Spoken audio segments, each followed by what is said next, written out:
이 새벽에 주의 말씀 안에서 성령님 안에서 기도하는 것이 결국 우리 자신을 위한 것이 아니라 우리를 향하신 하나님의 뜻과 하나님의 존귀하신 이름과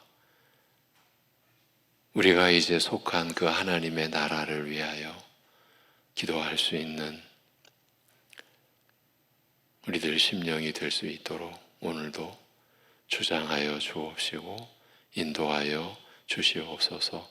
예수님의 이름으로 기도하옵나이다. 아멘. 로마서 10장 8절에서 13절 보시겠습니다. 로마서 10장 8절에서 13절.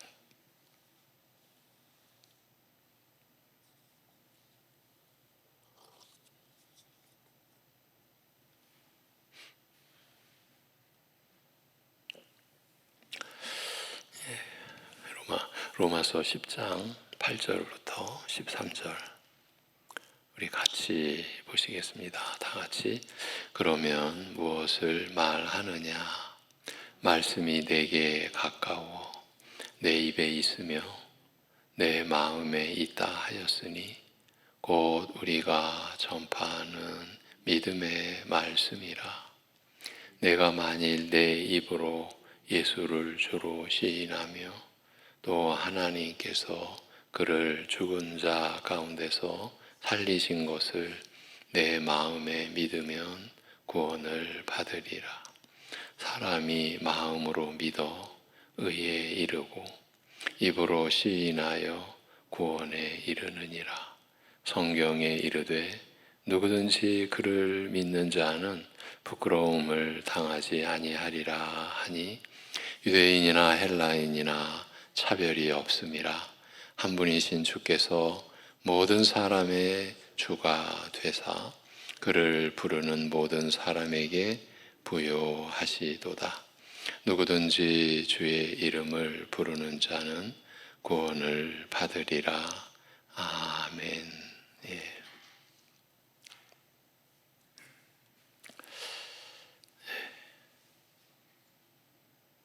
오직 믿음으로 말미암는 의를, 하나님의 의를 우리가 받음으로 하나님과 화목한 그 영원한 관계를 우리가 이루고 살아가는 것을 이제 우리는 알고 있습니다.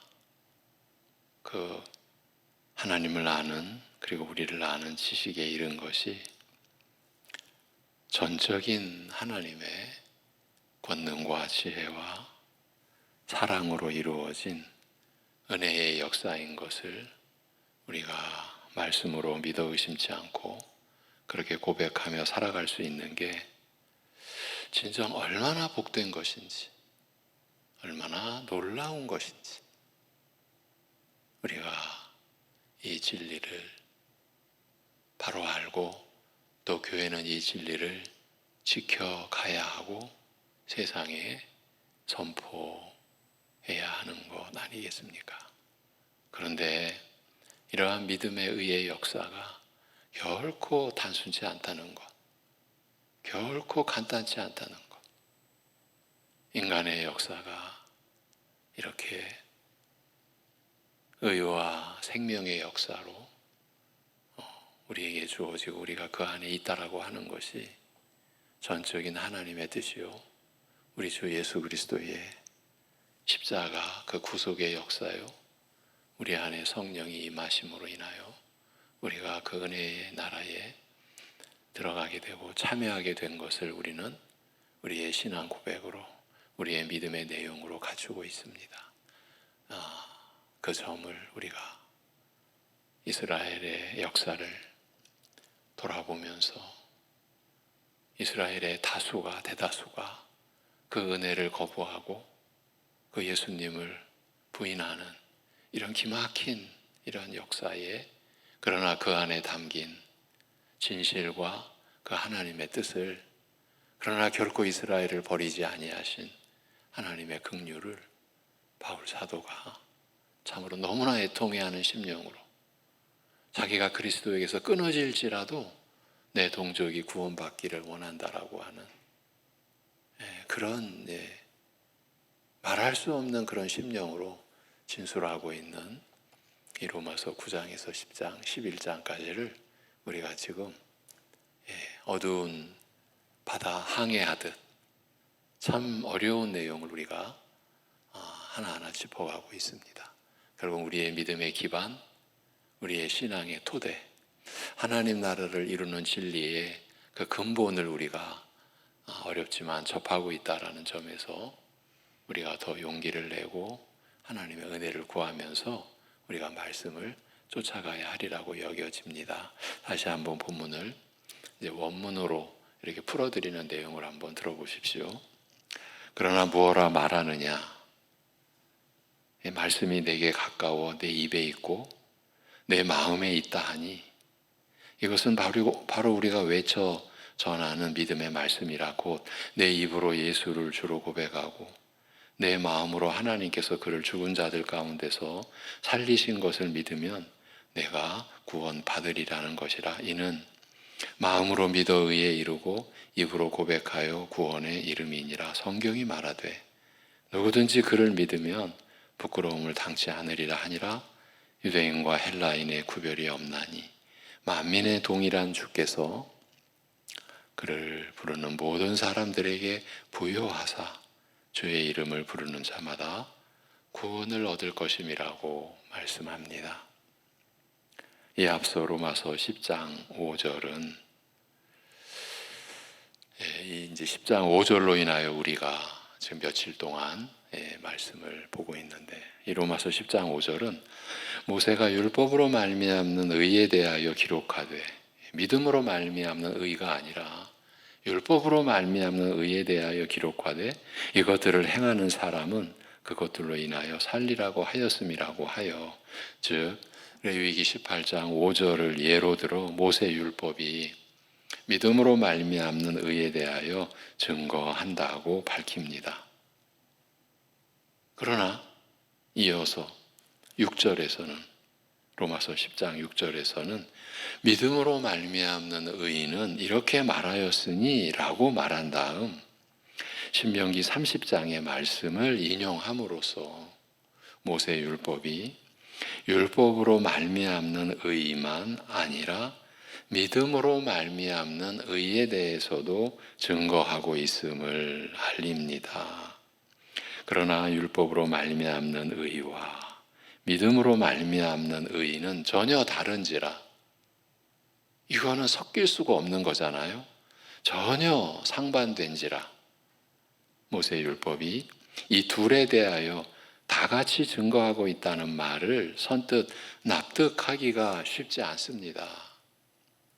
특히 갈라디아서 3장 12절에서 율법은 믿음으로 말미암지 않으며 이를 행하는 자는 그것을 인하여 살리라 라고 한 레위기 18장 5절을 들어 행함을 기초로 하고 있음을, 그러니까 율법은 믿음이 아닌 행함을 기초로 하고 있음을 분명히 밝히는 만큼 율법의 의와 믿음의 의를 하나로 묶어 연결하는 것은 무리라는 생각이 자연히 들게 됩니다. 그러니까 갈라디아서에서는 이제 이런 의미로 율법을 들고 나온 거예요. 우리가 율법 하나를 내가 지켜서 율법의 어느 부분을 내가 감당해서 내가 하나님 앞에서 의롭다라고 그렇게 여기고 그렇게 믿는다면 그 사람은 무서운 올무에 스스로 자기가 빠진 것이다. 왜냐하면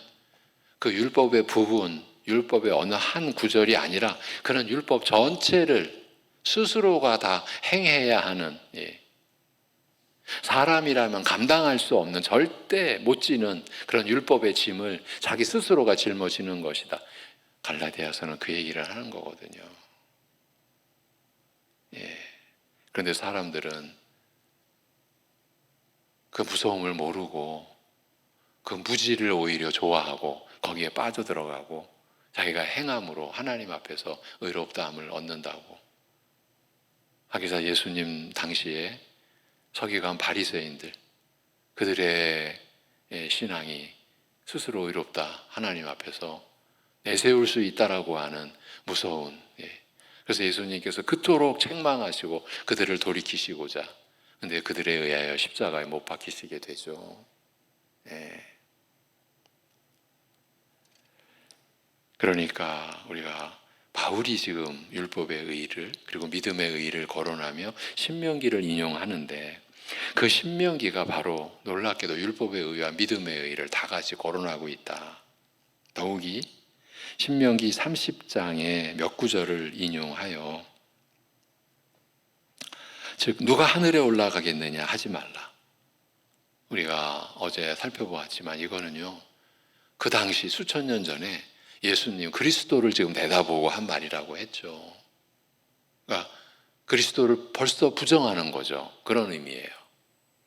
누가 하늘에 올라가겠느냐 하지 말라와 말씀이 내게 가까워 내 입에 있고 내 마음에 있느니라는 등에 등을 들어, 옛 언약이 믿음의 의에 대하여 증거한 것이요, 그러니까 말씀이 내 마음에 있느니라. 이건 바로 구약시대 옛 언약이 계시한 새 언약의 골자 아닙니까? 성령께서 하나님의 그 진리의 생명의 말씀을 우리의 마음에 새기는, 마음의 할례가 주어지는 그 시대를 내다본 그 구절이거든요. 내 마음에 말씀이 있느니라. 이런 옛 언약이 그 믿음의 의에 대하여 증거한 것이요, 우리가 전하는 복음과 같은 것이라고 밝힌 내용은, 그렇기 때문에 언뜻 신명기의 뜻과는 거리가 먼 듯하여 율법의 의를 함께 증거하는 신명기의 그런 뜻과는 거리가 먼 듯하여 우리로서는 너무 곤혹스럽게 짝이 없는 것이죠. 모세 율법의 근간이라 할 수 있는 10계명은 하나님은 오직 한 분이시니 그를 섬기라고 명한 다음 하나님을 미워하는 자의 죄를 3, 4대까지 갚을 것이며 하나님을 사랑하여 그의 계명을 지키면 1000대까지 은혜를 베푸실 것이라고 말합니다. 이게 출애굽기 20장입니다. 하나님을 사랑하여 그의 계명을 지켜 행하느냐 않느냐에 따라 갚으실 것을 알리고 있는 것이죠. 그러나 이 10계명이 단순히 행한 대로 갚으시는 봉의 원칙만 말하고 있다고 하기는 어렵습니다. 절대 그렇지 않습니다. 십계명 이 자체가 하나님께서 이스라엘을 애굽의 얽매임에서 구하여 내신, 그러니까 구원과 저희와 언약을 맺어 자기 백성으로 삼으신 은혜를 전제와 바탕으로 하고 있을 뿐만 아니라 십계명이요, 그래서 십계명을 주실 때 내가 너희를 애굽에서 구하여 낸 여호와 하나님이로라 라고 하시면서 너희는 나 외에는 다른 신을 내게 두지 말지니라 이렇게 시작하지 않습니까? 그러니까 이 십계명 자체가 저들을 구원하신 그 하나님의 은혜를 전제와 바탕으로 하고 있다는 거죠. 그럴 뿐만 아니라 레위기는, 출애굽기 다음에 레위기는 죄인이 하나님 앞에 나아가 섬기는 은혜의 수단, 여러분이 다 알고 계시는 그 제사법으로 시작하잖아요. 동물의 피를 흘려 이제 후에 오실 그리스도의 그 피를 예표하는 동물의 피, 제사, 이건 곧 하나님의 은혜를 명시하고 계시하는 것 아닙니까? 하나님 앞에 나아가 섬기는 은혜의 수단인 제사법으로 시작하며 그 외 구체적인 계명들 역시 하나같이 죄로 말미암아 깨어진 평강과 안식을 치유하고 회복하는 법, 곧 안식의 법이라 할 수 있기 때문입니다. 이처럼 행한 대로 갚으시는 보응의 원칙과 긍휼과 은혜의 원칙이 나란히 제시되므로 성경을 읽으면서 참으로 난감하고 곤혹스러움을 느낍니다만, 언뜻 서로 거리가 먼 듯한 이 두 가지 원리가 어떻게 이스라엘 역사 속에 함께 수용이 되는지, 어떻게 서로 연결되며 하나로 통합되는지를 가장 깊이 가르치는 책이, 그리고 모세 율법의 그 깊고 복잡한 성격을 잘 설명하여 밝히는 책이 바로 오경, 모세 오경을 마감하는 신명기라고 할 수 있습니다. 사람의 지혜로는 꿈도 못 꿀 하나님의 지혜로 우리에게 주어진 하나님의 말씀이 이렇다는 거예요. 신명기는 모세가 이스라엘을 약속의 땅 맞은편까지 인도한 다음 그의 사역을 마무리하고자, 자기는 그 땅에 못 들어가니까, 그게 하나님의 뜻이었으니까, 그래서 이스라엘에게 주는 마지막 가르침이라 할 수 있다 했습니다. 먼저 10하루 길밖에 되지 않는 짧은 여정을 이스라엘은 왜 40년이나 지나서야 마치게 되었는지, 그 10하루 길이 40년 길이 된 거예요. 그리고 그 고되고 오랜 광야 여행을 거치면서 이스라엘이 받은 시험과 연단과 교훈이 무엇인지 돌아보는 것으로 시작합니다. 하나님을 떠나 다른 신들을 쫓은 사람들은 다 진멸하셨으나 하나님을 떠나지 않은 그 다음 세대는 오늘까지 생존한 사실을 상기시키면서 하나님의 율법을 지켜 행할 것을 권하며, 그리하면 이스라엘이 복을 받고 약속의 땅에서 그날이 길 것이라고 말합니다. 모세는 시내산에서 맺은 언약을 상기시키면서 이 언약은 오늘 살아 생존한 다음 세대에게도 여전히 유효한 언약이며, 하나님의 모든 계명을 지키면 그것이 저희의 의로움이 될 것이라고 일깨웁니다. 신명기 12장부터 26장까지 해서 약속의 땅에 들어가서 지켜야 할 일들에 대하여 구체적으로 가르친 다음 신명기 27장에서는 이스라엘이 약속의 땅에 들어가면 그리심산과 에발산에서 축복과 저주를 선포하라고 명합니다. 이렇게 함으로써 이 땅은 오직 하나님의 법에 의해 통치되는 영역, 통치되는 나라이며, 이 땅에서의 삶이 오직 하나님의 율법을 지켜 행하느냐 않느냐에 따라 축복과 저주로 결정된다는 사실을 확인하라고 명합니다. 그렇게 명한 것이에요. 시내산에서 세운 언약 외에 모압 땅에서 다음 세대와 더불어 세우는 언약을 두고 이르되, 이 언약은 열조에게 맹세하신 약속을 이루는 것이며, 여기에 있는 자만 아니라 여기에 없는 자와도 맺는 언약임을 알린 다음, 이게 이제 신명기 29장의 내용인데요. 이렇게 알린 다음에 이제 15절부터의 내용을 한번 들어보십시오. 보라, 내가 오늘날 생명과 복과 사망과 화를 내 앞에 두었나니 곧 내가 오늘날 너를 명하여 내 하나님 여호와를 사랑하고 그 모든 길로 행하며 그 명령과 규례와 법도를 지키라 하는 것이라. 그리하면 내가 생존하며 번성할 것이요 또 내 하나님 여호와께서 내가 가서 얻을 땅에서 내게 복을 주실 것임이니라. 그러나 내가 만일 마음을 돌이켜 듣지 아니하고 유혹을 받아서 다른 신들에게 절하고 그를 섬기면 내가 오늘날 너희에게 선언하노니 너희가 반드시 망할 것이라. 너희가 요단을 건너가서 얻을 땅에서 너희의 날이 장구치 못할 것이니라고 말합니다. 말하자면 앞으로 진행될 이스라엘 역사가 행한 대로 갚으시는 보응의 원칙을 따라 생명과 죽음, 축복과 저주의 가능성을 똑같이 지니고 있음을 확인하고 있는 것입니다.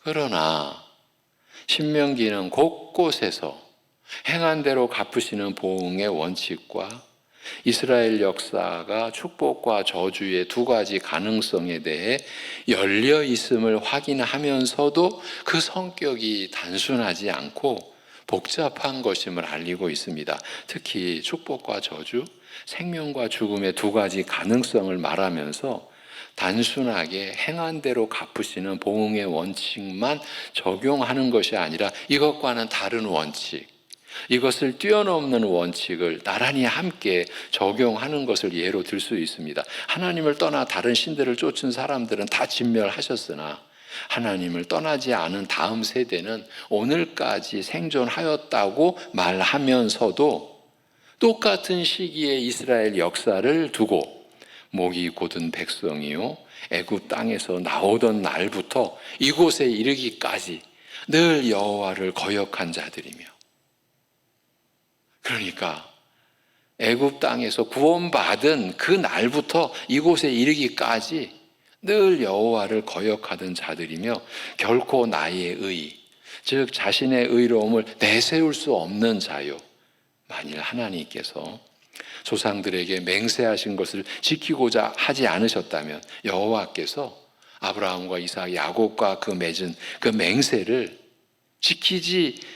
지키고자 하지 않으셨다면, 저희를 긍휼히 여겨 죄를 사하여 주신 은혜가 아니었다면, 만일 행한 대로 갚으셨다면 오늘까지 살아남아 생존할 수 없었을 것이라고 말합니다. 이게 신명기 10장이에요. 그러니까 지금 출애굽 2세대, 다음 세대 지금 살아있잖아요. 그들도 자기의 의로 살아있는 게 아니다. 하나님의 긍휼로, 죄 사해 주시는 은혜로 오늘까지 살아남아 생존할 수 있었다. 그 얘기를 하는 거예요. 말하자면 이스라엘의 거듭된, 누적된 범죄에도 불구하고 하나님의 긍휼과 용서의 은혜에 의해 지탱되어 온 역사임을 알리고 있는 것입니다. 아니, 지금 이 신약 시대, 옛 언약의 시대가 끝나고 새 언약의 시대인 우리 신약 시대를 살아가는 신자된 우리 자신을 봐도 우리가 이렇게 고백하지 않을 수가 없는 거죠. 우리가 하나님의 말씀에 온전히 순종해서 그 자기 의로움으로 하나님 앞에서 이렇게 지금 하나님과 화평을 누리며 마음대로 기도하며 찬송하며 살아갑니까? 하나님의 긍휼이죠. 용서의 은혜 아닙니까? 이게 지금 이스라엘 역사 속에서 증거되어지고 있는 내용인 거예요. 특별히 시내산 언약을 맺으신 것에 이어 모압 땅에서 다시 언약을 새롭게 하시면서 이스라엘은 하나님께서 행하신 놀라운 일들을 목격하고서도 출애굽의 이적만큼 역사적으로 실증된 그런 이적과 표적이 어디 있어요. 근데 그것을 목격하면서도 자기들이 홍해 바다를 마른 땅 걸었잖아요. 날마다 아침마다 만나가 하늘로부터 양식이 내려지고 불기둥 구름기둥의 역사, 반석이 깨지는, 거기서 생수가 터져 나오는 그런 역사, 매일매일 하나님의 표적의 역사, 이적의 역사 속에서 살잖아요. 그렇게 살면서도 여전히 깨닫는 마음과 보는 눈과 듣는 귀는 오늘날까지 하나님으로부터 받지 못했다고 밝히셨어요. 이게 신명기 29장이에요. 그러니까 깨닫는 마음, 보는 눈, 듣는 귀, 그러니까 하나님의 말씀, 하나님의 살아 역사하시는 그 은혜를 깨닫는 마음과 보는 눈과 듣는 귀는 하나님으로 받아야 된다라는 거죠. 그게 이제 마음으로 행하는 할례에 다 함축된 은혜의 의미죠. 이미 신명기 10장에서 과거 이스라엘이 시내산에서 금송아지를 만들어 섬기고 가데스 바네아에서 하나님의 명을 거역하였으나, 저 약속의 땅에 들어가라 했지만 저들은 못 들어갑니다. 들어가면 우리 진멸됩니다. 우리 죽습니다. 안 됩니다. 거역하고 안 들어갔잖아요. 하나님의 명을 거역하였으나 차마 저희를 멸하지 않으신 긍휼을 상기시키면서 마음의 할례를 행하여 목을 곧게 하지 말라고 경계한 적이 있었습니다. 이와 같이 오늘까지도 깨닫는 마음과 보는 눈과 듣는 귀를 받지 못하여 영적으로 무지한 데다가 마음의 할례를 받지 못하여 여전히 완악한 성품을 그대로 지니고 있다면 이스라엘의 장래 역사가 어떻게 될 것인지는 불을 보듯 뻔하였습니다. 그리하여 형식적으로는 여전히 이스라엘 역사가 두 가지 가능성을, 생과 사, 축복과 저주의 두 가지 가능성에 대하여 열려 있는 것처럼 말하면서도 심지어 마지막 부분에서도 신명기 30장 19절 21절 내가 오늘날 천지를 하늘과 땅을 불러서 너희에게 증거를 삼노라. 내가 생명과 사망과 복과 저주를 내 앞에 두었은즉 너와 내 자손이 살기 위하여 생명을 택하라는 권면으로 신명기 30장을 마감하면서도 실제로는 이 두 가지 가능성이 한 가지 가능성, 곧 범죄와 심판으로 좁혀지고 확정될 것이며, 그러니까 생이 아니라 사로, 복이 아니라 화, 저주로 확정될 것이며, 순종과 생명의 가능성은 심판 후에 구원이 이어지는 특이한 방식으로 실현될 것을 알리고 있습니다. 이 지금 알리는 내용이 구약의 이스라엘 역사로 실현된 거죠. 먼저 신명기 29장에서는 이스라엘이 오늘까지도 깨닫는 마음과 보는 눈과 듣는 귀를 받지 못하여 영적으로 무지할 뿐더러 마음의 할례를 받지 못하여 여전히 완악한 성품을 그대로 지니고 있는 만큼 필연적으로 범죄하여 심판을 받게 될 것을 이렇게 알리고 있습니다. 너희 중에 남자나 여자나 가족이나 집하나 오늘날 그 마음이 여호와를 떠나서 그 모든 민족의 신들에게 가서 섬길까 염려함이라. 나중에 그렇게 됐죠. 여호와는 이런 자를 사하지 않으실 뿐 아니라 여호와의 분노와 질투의 불로 그의 위에 붓게 하시며 또 이 책에 기록된 모든 저주로 그에게 더하실 것이라. 언뜻 이제 이스라엘 역사는 범죄와 심판으로 영영 끝나버릴 것 같은 느낌을 받게 되나, 이런 역사 진행 속에 하나님의 비밀과 하나님의 신비가 감추어져 있음을, 여러분 그 하나님의 비밀과 신비가 신약의 서신서에서 어떻게 밝혀집니까? 예수 그리스도 에베소서, 골로새서 이러한 말씀 안에서 이 하나님의 비밀, 곧 그리스도 예수라고 밝혀지는 거죠. 만세로부터 감추어져 왔던 그 비밀이 열렸으니 곧 너희의 주 예수 그리스도시라. 이런 역사 진행 속에, 물론 구약 시대는 확인이 드러나지 않았죠. 그 하나님의 비밀과 신비가 감추어져 있음을 29장 마지막 절은 이렇게 암시하고 있는 거예요. 그러니까 이스라엘 역사는 범죄와 심판으로 끝난다. 그래서 영영 끝나버릴 것 같은 느낌을 주는 그 신명기 29장 마지막 절은 이렇게 암시하는 거예요. 오묘한 일은 우리 하나님 여호와께 속하였거니와 나타난 일은 영구히 우리와 우리 자손에게 속하였나니 이는 우리로 이 율법의 모든 말씀을 행하게 하심이니라.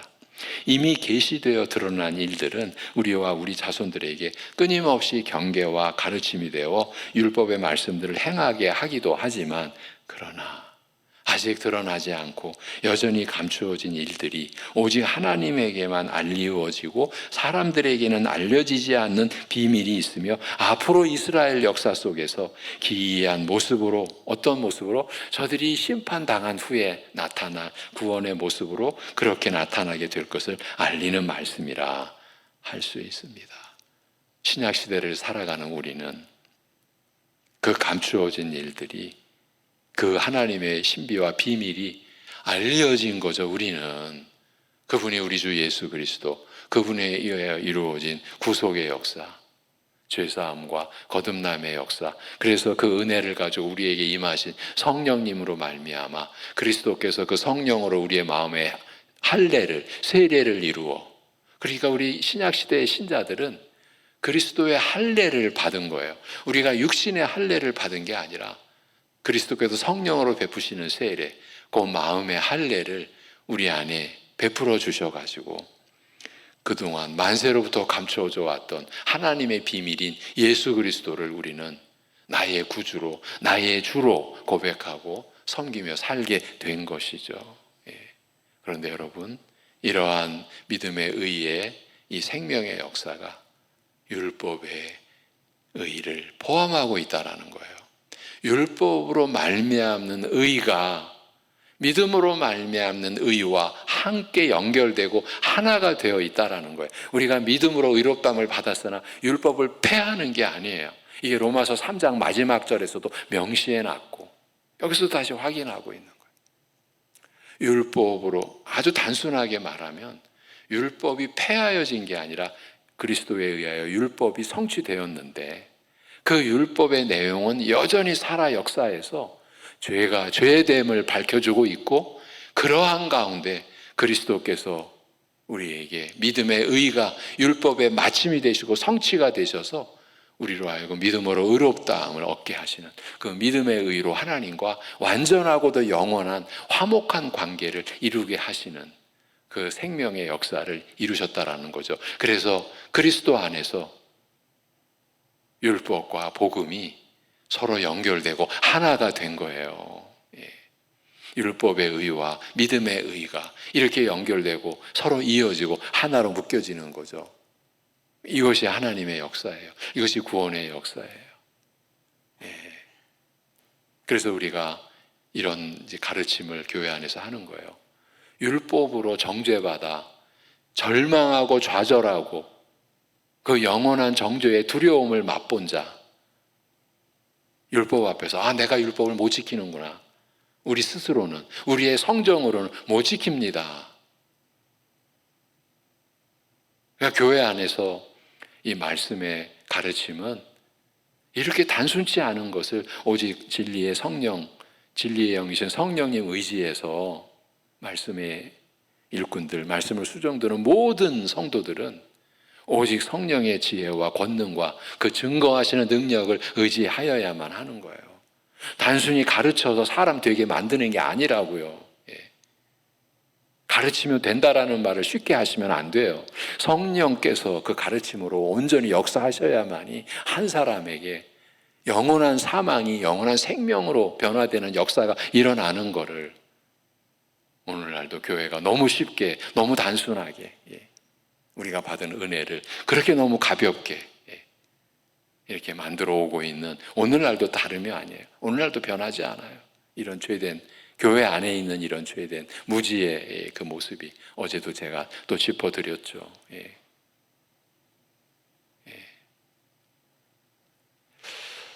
내일 오늘 본문을 좀 마무리하겠습니다. 기도하겠습니다. 하나님 아버지, 참으로 율법으로 인한 보응의 원칙만으로 이 역사가 주어졌다면 그 어느 누구도 구원의 은혜에 참여할 수 없음을 일깨워 주심에 감사합니다. 우리가 우리 스스로 하나님의 말씀을 순종할 수 없는 우리 자신이었다라는 것, 우리가 잊지 않도록 우리의 마음을 밝혀 주옵소서. 우리가 말씀의 적은 분량이라도 우리가 따르고 붙들고 순종하는 것이 전적인 하나님의 역사라, 하나님의 은혜라.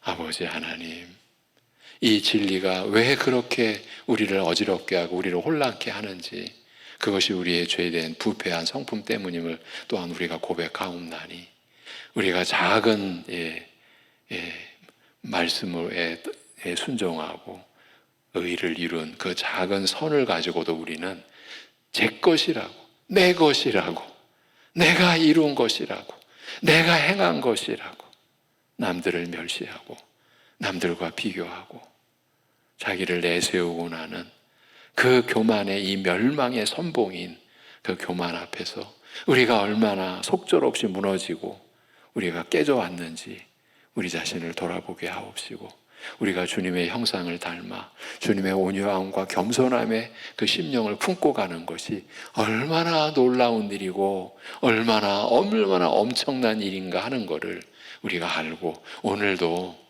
우리가 이러한 자기를 부인하고 자기 십자가를 지고 주님을 따라가는 오늘 하루의 삶, 하나님의 생명으로 누리는 삶, 어떠한 상황 속에서도 내가 하나님의 생명으로 살고 있으며 내가 어떠한 고난 속에 처해 있더라도 내 것이 아닌, 내 생명이 아닌 하나님의 생명으로 이제 그리스도로 말미암아 거듭난 성령께서 그 거듭난 생명을 이루신 그 영원한 참 생명으로 내가 살아가는 것을 하나님 앞에서 어떤 고난과 어떤 아픔 속에서도 하나님의 생명임을 꿋꿋이 고백하고, 그래서 오늘도 하루를 살아갈 수 있는 그 하나님의 생명의 능력을 하나님이 신이 공급해 주시고, 우리가 하나님의 사랑으로 서로를 사랑할 수 있는 힘도 하나님이 공급해 주시는 사랑의 힘으로 우리가 나누고 베풀며 사는 것임을 우리가 나타낼 수 있는, 내가 하나님으로 산다라는 것을